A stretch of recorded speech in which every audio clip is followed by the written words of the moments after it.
Yo, c'est Noémie. Aujourd'hui, on se retrouve pour mon wrap-up du mois de juillet.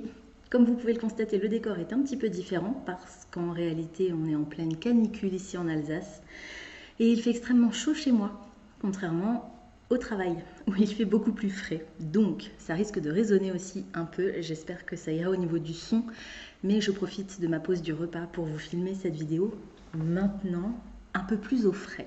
Du coup, voilà pour l'explication concernant le décor. On passe maintenant, comme d'habitude, aux statistiques pour mon mois de juin. Je vous ai dit juillet, je crois. Juin. Donc, j'ai lu 12 livres en juin pour un total de 3854 pages. Il y en a 4 que j'ai lus en format papier, 7 que j'ai lus en format audio et un pour lequel j'ai fait une lecture mixte média, donc une partie en papier et une partie en numérique, je crois. J'ai écouté 69 heures de livres, j'ai abandonné un livre, il y en a un auquel j'ai mis 3 étoiles, il y en a 7 auxquels j'ai mis 4 étoiles et il y en a 3 auxquels j'ai mis 5 étoiles, dont un coup de cœur pour une moyenne de 4 étoiles sur le mois de juin. J'ai commencé au 1er juin avec 171 livres dans ma pile à lire physique, j'en ai lu 7, j'en ai enlevé un sans le lire, je n'en ai pas ajouté, donc je me retrouve au 1er juillet avec 163 livres dans ma pile à lire physique, contrairement au 1er janvier où il y en avait 210. Donc ça continue à descendre petit à petit. Et on passe maintenant à mon avis concernant mes lectures du mois de juin. Le premier livre que j'ai lu au mois de juin, c'était Defy the Night de Bridget Kemmerer. C'est le tome 1 d'une série, je crois, d'une trilogie. Et je lui ai mis 4 étoiles. Dans cette histoire, on va faire la rencontre d'une jeune femme qui vit de manière illégale, pas vraiment. Elle s'appelle Tessa et elle est hors la loi parce qu'il y a une épidémie dans ce royaume et le remède est extrêmement cher. Tout le monde ne peut pas s'offrir ce remède. C'est les personnes qui sont au pouvoir qui ont la main mise sur la distribution. Donc elle fait partie de ceux qui volent les pétales de fleurs de lune, qui sont l'ingrédient principal du remède, pour en créer un elle-même et le redistribuer après aux gens qui n'ont pas les moyens de se payer ce médicament. Et elle est accompagnée dans sa mission par un jeune homme qu'elle aime beaucoup, même si elle ne connaît pas son identité parce que comme ils sont hors la loi, le fait de garder leur identité secrète les protège l'un l'autre au cas où l'un des deux se ferait arrêter s'il était interrogé, torturé, etc. On est sur une histoire qui est dure. On a des scènes assez atroces. Je me souviens que j'ai atteint la fin d'un chapitre juste en arrivant au boulot le matin et j'étais extrêmement frustrée de ne pas pouvoir continuer parce que j'avais envie de connaître la suite. Je ne m'attendais pas à l'aimer tant que ça. Et en fin de compte, je l'ai vraiment beaucoup aimé. Je suis vraiment dégoûtée de ne pas avoir réussi à acheter la suite chez Fairyloot parce que du coup, je n'aurai pas la même édition pour la suite si je décide d'acheter la suite. A priori, l'histoire me plaît suffisamment et m'intrigue suffisamment pour lire le reste. Donc, on verra ce que je décide. Les personnages sont vraiment incroyables et j'ai adoré la manière dont l'autrice raconte son histoire, ce qui me donne encore plus envie de découvrir sa précédente série qui, elle, est une réécriture de La Belle et la Bête, en tout cas dans le premier tome. Donc je suis ultra intriguée. Et comme dit, c'était vraiment beaucoup plus sombre que ce que je pensais. Donc checkez les trigger warnings si jamais vous avez envie de lire cette histoire. Et sachez que ça a été traduit chez Rajo et les 3 tomes sont disponibles. Je crois que le tome 3 est sorti là très récemment. Donc c'était une chouette lecture, une bonne surprise parce que vraiment je ne m'attendais pas à l'aimer autant. Ensuite, j'ai écouté mon coup de cœur du mois de juin. Non seulement c'est mon coup de cœur du mois de juin, mais vous verrez dans une vidéo prochainement que je crois que c'est pour l'instant ma meilleure lecture de l'année. Je reconnais que c'est probablement en grande partie dû à l'expérience de lecture plus qu'à l'histoire ou au style de l'autrice. Et certainement pas à l'édition que je vais vous montrer maintenant de toute façon. C'est Pestilence, le tome 1 des 4 cavaliers de Laura Thalassa. Donc là j'ai l'édition collector avec les 2 premiers tomes. Je n'ai lu que le tome 1, donc je me suis arrêtée à peu près là, j'ai lu toute cette partie-là. mais pas dans cette édition parce que en réalité, j'ai écouté la version audio et la version graphique audio sur Nextory. Et c'est là que l'expérience de lecture était vraiment particulière parce que si vous ne connaissez pas graphique audio, je vous en parle très très rapidement. Je vous avoue que j'ai pas spécialement fait plus de recherches approfondies que ça, mais c'est un éditeur de livres audio, donc, qui rachète les droits d'adaptation des livres auprès des auteurs ou des maisons d'édition et qui crée une œuvre audiographique. Cinématographique, c'est plutôt le cinéma, donc sous-entendu il y a des images, là c'est pas le cas, mais audiographique, comme on pourrait employer le mot cinématographique, parce que, à part qu'il n'y a pas les images, vous avez un film qui défile dans votre tête. C'est un casting complet, donc chaque personnage, et pas seulement les deux personnages principaux, est interprété par quelqu'un d'autre, par un autre acteur ou une autre actrice. Et on a les bruitages, donc l'histoire commence. On a l'héroïne, dont je ne me rappelle plus le nom, puisque vous savez que moi, les noms des personnages, c'est un peu compliqué. C'est pas très grave. Donc on a l'héroïne qui est en train de tirer à la courte paille avec 3 autres pompiers volontaires. Elle est pompier volontaire elle-même. Pour savoir lequel des 4 va rester en arrière pour tenter de tuer Pestilence, puisque ça se passe dans notre monde, mais les 4 cavaliers de l'Apocalypse ont débarqué un beau jour. Et quelques temps plus tard, ils ont disparu et Pestilence est revenu. Et donc, il sème sur son passage des épidémies et toutes les personnes qui croisent son chemin dans un cercle très large, parce qu'à partir du moment où il entre dans une ville, toute la ville est contaminée. Toutes ces personnes meurent. Donc là, je crois que je dirais que ça se déroule aux alentours de New York, mais je suis vraiment plus très sûre. Donc ils vont tirer à la courte paille pour savoir lequel des 4 va rester. Et je vous parle de cet exemple parce que l'histoire démarre comme ça, donc je vous spoil rien, c'est pour vous expliquer un petit peu le degré de détail de la narration. Donc ils vont jouer avec 4 allumettes et celui qui va tirer l'allumette qui a été brûlée reste derrière. Le principe donc de la courte paille, mais avec des allumettes. Et en fait, on entend un des 4 brûler l'allumette. Donc on a vraiment le bruit de l'allumette qui brûle, le bruit du moment où il souffle sur l'allumette. On a les bruits de course, on a les bruits de respiration, on a les bruits des sabots du cheval, les hurlements quand on a une foule ou bien quand quelqu'un se blesse à un moment donné. C'était vraiment un film, mais juste sans les images. Et c'était incroyable. C'est une fantasy, donc, enfin fantasy. On est à la limite de la science-fiction parce que, bon, ouais, non, pas vraiment science-fiction. Ça m'étonnerait que les Cavaliers de l'Apocalypse puissent être considérés comme un élément de science-fiction, plutôt de la fantasy du coup, mais qui se déroule quand même dans notre monde. On est sur une fantasy contemporaine, avec ce côté très religieux, forcément, mais qui m'a pas dérangée, parce que je trouve que ça apporte un petit côté comique à un moment donné dans l'histoire, et parce que l'autrice dénonce aussi l'aspect fanatique que certains groupes peuvent avoir, et j'ai trouvé que c'était très bien fait. Par contre, c'est ultra dur, difficile, gore, triste. Je vous le redis, hein, tous les gens meurent. Hein, donc tous les gens qui vont croiser à un moment donné vont mourir plus ou moins. Enfin plus ou moins, plutôt plus que moins d'ailleurs, excepté l'héroïne. On se demande bien pourquoi. Je vous laisserai le découvrir dans l'histoire. Si vous avez la possibilité de lire ce titre en VO, faites-le. Écoutez la version graphique audio, c'était phénoménal. Et j'ai tellement aimé que j'ai hésité à enchaîner avec le tome 2, mais la version graphique audio n'est pas encore sortie pour le tome 2.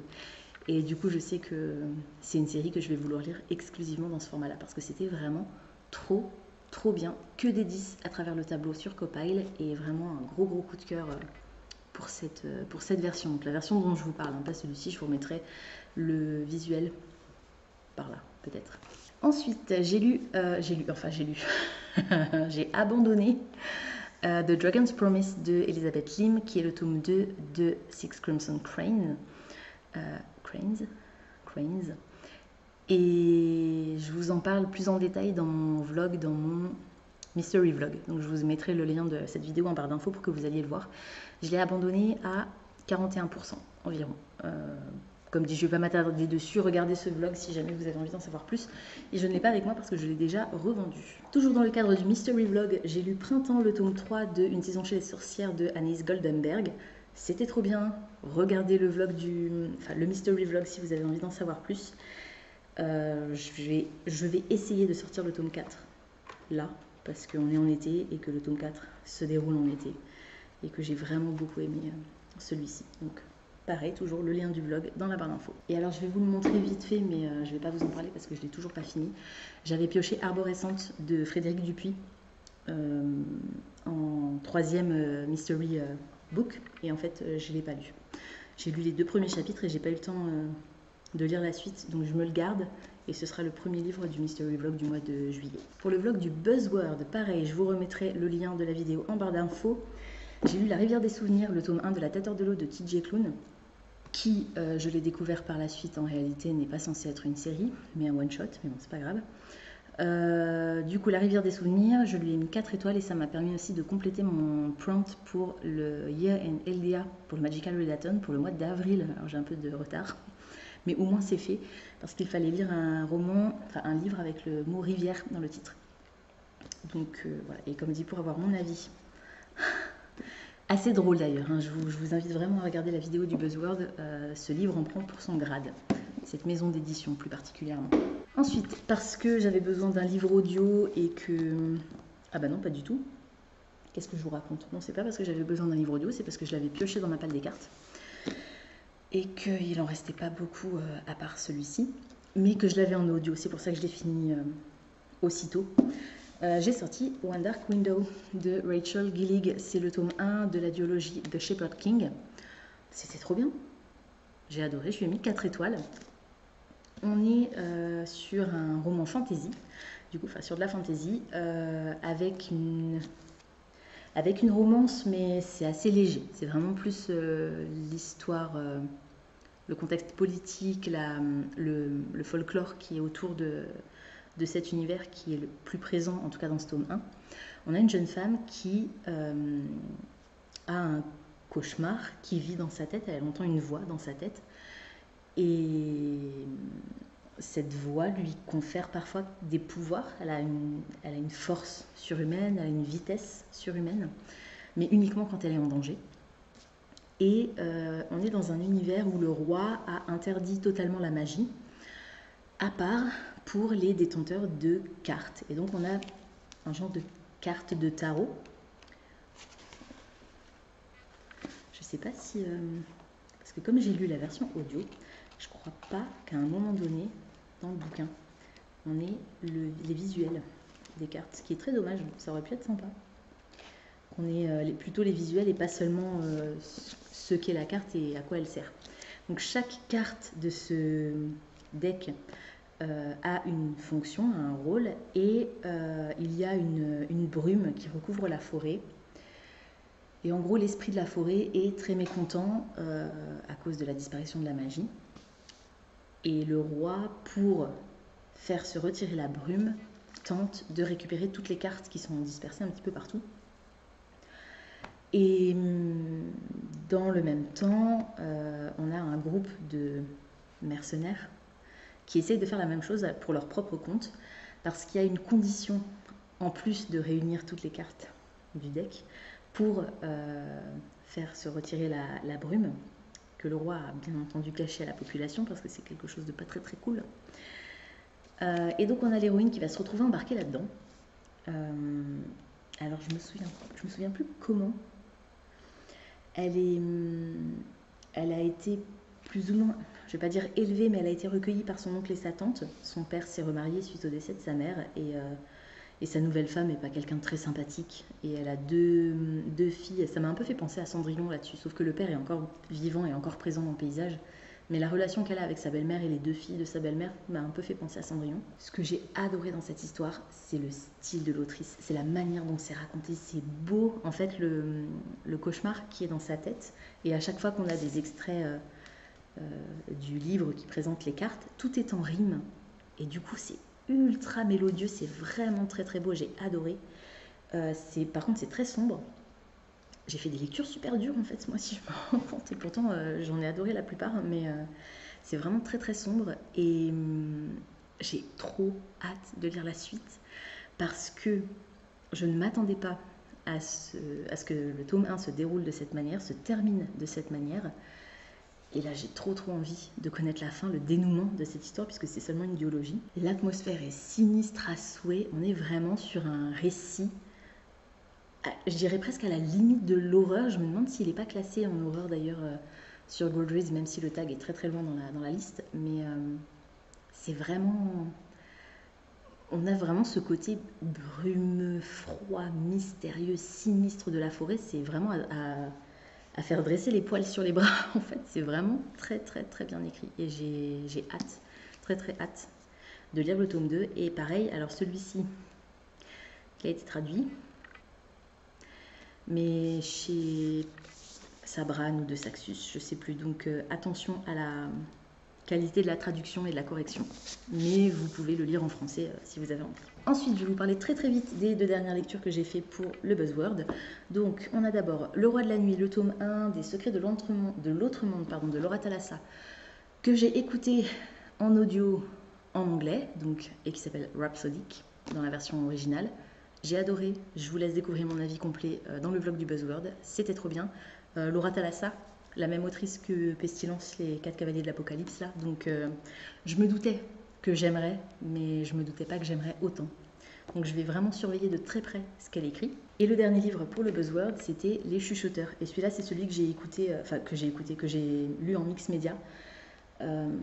Parce qu'à la salle de sport, c'est parfois compliqué d'avoir la version papier, mais la version numérique est disponible sur Nextory. Donc si jamais ça vous intéresse.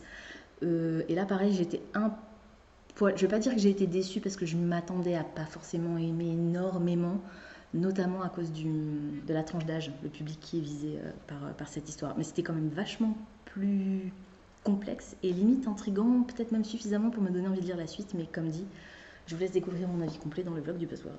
Ensuite, ma prochaine lecture. J'ai voulu faire comme tout le monde et lire une cowboy romance parce que c'est la mode a priori en ce moment. Et puis je me suis dit, allez, pourquoi pas. On va pas mourir bête, hein. Pas que j'ai l'intention de mourir prochainement, mais bon. Je me suis dit, allez, c'est l'occasion, et j'ai réussi à trouver les 3 premiers tomes de la série Rebel Blue Ranch de Lila Sage. Et du coup, j'ai écouté Done and Dusted, qui est le tome 1, et ils ont été traduits aussi, alors je sais plus si c'est chez Hauteville, je crois que c'est chez Hauteville. Si c'est pas chez eux, c'est BMR ou voilà. Mais une maison d'édition spécialisée romance, un petit peu comme ça. Enfin, pas que Hauteville soit spécialisée romance, mais ce type de maison d'édition. J'ai adoré, c'était trop bien. Je lui ai mis 4 étoiles sur Goodreads. Alors, j'ai beaucoup aimé les personnages. Je vais peut-être déjà vous dire de quoi ça parle. On est sur une jeune femme qui va, après plusieurs années qu'elle a passées dans une grande ville, elle va revenir au ranch familial. Il y a 2 frères. C'est ça, il y a 2 frères et une sœur. Donc on va suivre la sœur dans le tome 1, et puis dans les tomes suivants, on va suivre les frangins. Ils sont 3 frères, 2 ou 3 frères du coup. Je crois que c'est 2 frères, j'ai un doute maintenant, mais c'est pas très grave. Et donc il s'est passé quelque chose et elle revient. Alors au début on ne sait pas trop exactement ce qui s'est passé, on l'apprend au cours de l'histoire, je ne vais pas vous le dire. Et donc elle revient au ranch familial et elle va tomber sur le meilleur ami d'un de ses frères qui en fait a quasiment été élevé par leur père parce que il avait des parents totalement démissionnaires et du coup le père de famille a décidé un peu de le prendre sous son aile. Donc elle le connaît depuis toujours et puis quand elle était ado, il était un peu plus âgé, elle l'a toujours trouvé très beau, mais ça a toujours été un mec pas très sympa avec elle, quoi. Donc bon, c'est un peu comme chien et chat. Et c'est assez rigolo d'ailleurs leur relation. Et puis bah, vous vous en doutez, c'est une cowboy romance, donc évidemment il va y avoir une histoire d'amour entre ces deux-là. Et c'était chouette, c'était mignon, c'était drôle, c'était beau en termes de décor, les scènes cinématographiques en mode ultra avec imaginez, vous avez la musique derrière les violons, les machins, et le mec qui traverse le champ sur son cheval pour vous dire qu'il vous aime. Voilà, très cliché, mais très drôle et très mignon. Et j'ai vraiment beaucoup aimé. Et j'ai beaucoup aimé la manière dont le traumatisme de l'héroïne était traité. Le petit truc que je regrette un peu, c'est qu'on n'est pas vu un petit peu plus ce qui se passait dans sa vie dans cette grande ville. En fait, on la voit, elle débarque tout de suite au ranch, on ne passe pas de temps avec elle avant. On sait ce qui s'est passé, on connaît la raison pour laquelle elle revient au ranch, mais tout ce qui est son quotidien, en dehors de cette vie de famille, on ne la connaît pas. Donc, je regrette un tout petit peu ça, mais j'ai quand même très très hâte d'écouter la suite parce que le tome 2 va porter sur sa meilleure amie à elle, avec son frère, et là on est sur presque un enemies to lovers. En fait, dans le tome 1, c'était pas vraiment ça, c'est juste que voilà, bon, ils ont grandi ensemble, donc ils connaissent les petits défauts des uns, enfin tous les deux l'un de l'autre, et a priori ils se voient pas comme autre chose que le frère de, enfin le meilleur ami de mon frère ou la sœur de mon meilleur ami, et en fin de compte, les choses vont évoluer. Alors que dans le tome 2, sa meilleure amie à elle et son frère à elle, donc, ne peuvent pas se saquer, mais genre du tout, et c'est très compliqué. Et ce qui va être une petite originalité aussi pour moi dans celui-là, c'est que lui, il est papa, père célibataire. Alors, ça se passe très bien avec la maman, ils sont encore en très bons termes, mais ils sont plus ensemble. Donc on va avoir un single dad et peut-être un grumpy sunshine à mon avis aussi. Ça promet d'être plutôt sympathique. Ensuite, bis repetita de mon wrap-up du mois de mai, dans lequel je vous avais fait découvrir la Monster Romance. J'ai lu au mois de juin le tome 1 de la série Cambric Creek, qui s'appelle Morning Glory Milking Farm. Alors, j'ai adoré. C'était trop bien. Je lui ai mis 4 étoiles, je crois, si je vous dis pas de bêtises, que je lui ai mis une meilleure note que Dawn and Dusted. Alors, c'est le genre de lecture, il ne faut pas y aller en réfléchissant. Je pense que ça doit être la lecture la plus étrange que j'ai faite depuis que je lis. Mais c'était parfois drôle, souvent très malin. Je vous fais le pitch très très vite. Les personnes ayant moins de 18 ans qui regardent cette vidéo actuellement, merci de couper le son pendant quelques petites minutes, le temps que je vous parle de ce bouquin. Donc, on est sur un univers qui pourrait être le nôtre, si ce n'est qu'il existe, en l'occurrence, notamment une ville. Je ne sais pas s'il y a des créatures qui sont, je dirais, réparties un petit peu partout dans le monde, probablement, mais là, on est sur une ville où il y a une majorité de créatures fantastiques. Et on a une héroïne qui sort de son master, si je ne dis pas de bêtises, ça se passe aux États-Unis, et qui a énormément de mal à trouver du travail parce qu'en fait, elle est surqualifiée. Mais elle n'a pas envie de retourner chez ses parents. Du coup, elle va essayer de trouver le premier job qui paye plutôt bien pour tenter de pouvoir continuer à vivre de manière indépendante, payer son loyer, etc. Donc, sujet d'actualité vraiment bien traité, j'ai trouvé. Et le boulot qu'elle va trouver, c'est ce boulot-là dans une ferme à Cambric Creek. Et ce boulot consiste à traire des minotaures mâles pour récolter un des ingrédients principaux qui constitue les petites pilules bleues pour les humains, les hommes humains. Voilà. Donc je vous laisse imaginer. N'imaginez pas trop non plus parce qu'il faut pas trop réfléchir, je vous l'ai dit. Et on va avoir du coup une histoire d'amour entre cette jeune fille et un des clients qui vient à la ferme, un des minotaures du coup qui vient à la ferme. Donc j'ai été très étonnée d'apprécier autant ma lecture, mais c'est ultra détente et j'ai envie de vivre à Cambric Creek avec toutes ces créatures qui se baladent main dans la main, les parents avec leurs enfants, c'est trop mignon. Et en plus, il y a des vampires, des loups-garous, des minotaures, des trolls, je crois, ou des orques. Je crois qu'il y a des hommes papillons. Je crois que le tome 2, c'est sur un homme papillon. C'est trop bien. Donc, je lirai la suite avec plaisir, j'espère. Et voilà. Donc, je m'enfonce un peu plus profondément dans la Monster Romance. Je sais pas ce que ça dit de moi, mais je passe un bon moment, c'est rigolo. Je m'amuse vraiment, vraiment beaucoup avec ces titres-là. Ensuite, j'ai lu ce qui aurait pu être un deuxième coup de cœur pour le mois de juin, mais qui n'en a pas été un, pour une seule raison, c'est parce qu'il y avait certaines scènes qui étaient vraiment limites en termes de ce que mon estomac pouvait supporter. Mais sinon, tout était parfait. Je vous parle bien entendu de Festin de larmes de Vincent Tassi et Morgane Cossarieux. On est sur une histoire Je vous aurais bien dit on est sur une histoire de vampire, mais le mot vampire n'est mentionné à aucun moment, même si c'est évident qu'on est sur ce type de créature. Ça se passe à la Nouvelle-Orléans, ça se passe dans les années 1800, alors je ne sais plus si c'est 1830 ou 1850. On a un jeune homme dont la sœur jumelle vient de mourir, et ce jeune homme, il a des goûts extrêmement particuliers en termes d'attirance physique et en termes d'attirance sexuelle. Et il y a un homme qui va débarquer dans sa vie, principalement dans la vie de sa mère, pendant leur période de deuil. Et c'est cet homme-là qui s'appelle, je ne sais plus si c'est les comtes ou marquis, je dirais marquis, qui va faire tomber le premier domino d'une réaction en chaîne.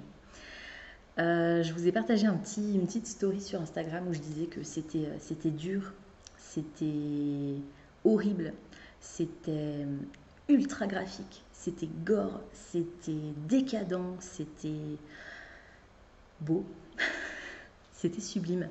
J'avais déjà lu d'autres romans de Vincent Tassier avant. C'était la première fois que je lisais un texte en partie écrit par Morgane Cossarieux. D'ailleurs, toutes les illustrations, alors je ne l'ai pas avec moi parce que je l'ai prêté, mais toutes les illustrations sont de Morgane Cossarieux et c'était sublime.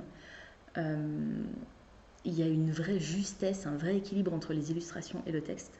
Et puis surtout, j'ai pas été capable de voir où s'arrêtait la plume de l'un et où commençait la plume de l'autre. Et je trouve que c'est la preuve d'une belle symbiose, d'une belle harmonie entre les deux auteurs. Donc je trouve que c'est vraiment chouette. Et ils ont un talent tous les deux pour écrire et décrire des scènes absolument abominables, gore. Alors, tous les trigger warnings auxquels vous pouvez penser sont présents dans ce livre. Presque. Donc vraiment, soyez très prudents. Je ne le conseillerais pas à tout le monde. Mais on est sur de l'horreur plus que de la fantaisie, en réalité. Surtout que c'est dans un contexte historique. Mais c'était beau. Ils ont une plume, ces deux auteurs. C'est incroyable. Je l'ai noté dans mon reading journal comme... j'étais spectatrice, ébahie par la beauté et impuissante devant tant d'horreur, en fait. Alors, citation de moi à moi, mot pour mot quasiment. Mais c'était vraiment ça. Et en fait, une fois que je l'ai ouvert, je pense que j'ai dû le lire en deux sessions, peut-être 3 sessions, mais il y a un gros morceau que j'ai lu d'un seul coup parce que j'ai été absorbée comme ouais, comme si j'étais sur place en fait, comme si j'étais à côté d'eux et que j'assistais à toute cette horreur, à toute cette tristesse, à tout ce drame et quasiment sans espoir jusqu'à la fin. Alors je ne vais pas vous dire si la fin est plus heureuse ou pas, je vous laisserai découvrir ça, mais vraiment, si vous aimez l'horreur, si vous n'avez pas peur de tout ce qui est ultra graphique, que ce soit en termes de scènes sanglantes ou de scènes de sexe, il y a quand même, on assiste quand même à 2 orgies, donc attention. C'était dur, mais c'était sublime. J'ai trop hâte de lire autre chose de ces deux auteurs. Il faut que je lise Diamant, parce que je ne l'ai pas encore lu. Je pense que je vais m'attarder un petit peu plus longuement sur la bibliographie de Morgane Cossarieux. Et j'ai encore Entrevue choc avec un vampire, qui est une parodie de Entretien avec un vampire, écrite par ces deux auteurs-là. Donc j'ai trop hâte. Et le dernier livre dont je vais vous parler, c'est Rebel Witch, le tome 2 de... Comment ça s'appelle ? Heartless Hunter, The Crimson Moth, de Kristen Ciccarelli, ça se dit comme ça. J'avais besoin d'un livre audio pour terminer le mois, histoire d'avoir un compte rond pour que je puisse finir ma double page et pas commencer une dernière page ou bien avoir un trou en dessous de Festin de larmes. Du coup, j'ai sorti l'audio français qui est disponible sur Nextory pour celui-ci. Eh ben, j'ai été déçue, malheureusement. J'avais mis 17 au tome 1 et là, je n'ai mis que 13 au tome 2. C'est la fin de cette duologie. Je lui ai mis du coup 3 étoiles sur Goodreads. Je ne vais pas vous donner le pitch du tome 2 pour pas vous spoiler, mais globalement, on est sur une fantasy avec de la romance entre une sorcière et un chasseur de sorcières. Et donc, dans le tome 1, on va suivre Rune, c'est ça, Rune qui est une sorcière qui a dû, pour sauver sa vie et avec l'accord de sa grand-mère, dénoncer sa grand-mère aux autorités et assister à sa mise à mort. Et on va suivre Gideon qui est le capitaine de la garde qui s'occupe de chasser les sorcières justement. Donc en fait, Rune, sous le pseudonyme de The Crimson Moth, ou le Sphinx rouge dans la version française, traduit par... je crois pas que ce soit... Non, c'est PKJ, il me semble. Donc aussi disponible en français. Elle essaye de sauver les sorcières qui sont condamnées, donc de les faire sortir de prison, de les retrouver pour les mettre à l'abri. Et lui, il essaye de l'attraper elle. Donc il a quelques soupçons. Il se dit que ça pourrait être Rune, le Crimson Moth, mais il n'est pas sûr. Et du coup, elle aurait besoin d'informations pour délivrer plus de sorcières. Donc dans le tome 1, il va y avoir un fake dating en fait. Ils vont tous les deux commencer à s'intéresser l'un à l'autre sous un faux prétexte. Et sachant que Rune et son meilleur ami, c'est le frère de Gideon. Donc et lui est au courant que c'est une sorcière. Donc on est sur une histoire de complot politique, de cette chasse aux sorcières. C'est assez sombre aussi. Alors quand même beaucoup moins que Festin de larmes. Festin de larmes, c'est moins de 18 interdit, c'est clair. Rebel Witch, je dirais à partir de 13, 14 ans, ça passe. En fait, alors ça c'est du coup l'histoire du tome 1. Les sorcières étaient au pouvoir à un moment donné et puis il y a eu une rébellion. Les sorcières ont été renversées, les 3 reines sorcières ont été tuées. Maintenant c'est un homme, évidemment c'est toujours un homme, qui a pris le pouvoir et qui massacre les sorcières dès qu'il en trouve une. Donc on va avoir cette histoire dans le tome 1. Le tome 2 va être légèrement différent, même si on a toujours cette histoire de sorcières qui aimeraient bien regagner leur liberté, etc. Ce que j'ai pas apprécié dans le tome 2 par rapport au tome 1, c'est que j'ai pas reconnu les personnages principaux, en fait, tout simplement. J'ai trouvé que Rune et Gideon, les deux d'ailleurs, pas plus l'un que l'autre spécialement, il y avait un vrai manque de communication entre les deux, et c'est un trope que je déteste. Il suffirait qu'ils mettent leur ego de côté chacun et qu'ils se disent les choses et on pourrait avancer. Alors j'admets que du coup il n'y aurait pas 548 pages d'histoire, il y aurait peut-être 200 pages en moins, mais à la limite je préférerais lire un livre plus court mais logique en fait, où j'ai pas à lever les yeux au ciel pendant des heures parce que lui il est persuadé que elle pense ça et que elle préfère le laisser penser ça plutôt que de lui dire la vérité parce qu'elle a peur que lui il réagisse de cette manière alors qu'en fait il s'en ficherait complètement parce qu'il l'aime depuis le début. Bref, vous avez compris. Donc ouais, je suis déçue. Alors je suis quand même moins déçue que ma lecture du tome 2 de Serpent and Dove que j'avais abandonné du coup.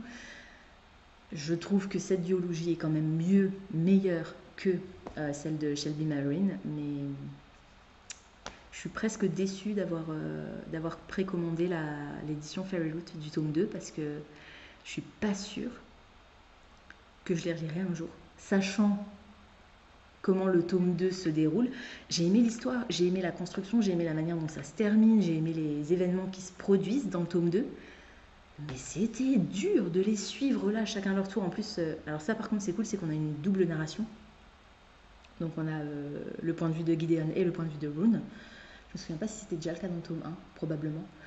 Donc j'ai aimé ça. Mais c'est pas des personnages ultra intéressants. Enfin si, intéressants si, mais ouais. En fait leur relation entre eux deux, c'était laborieux, on va dire.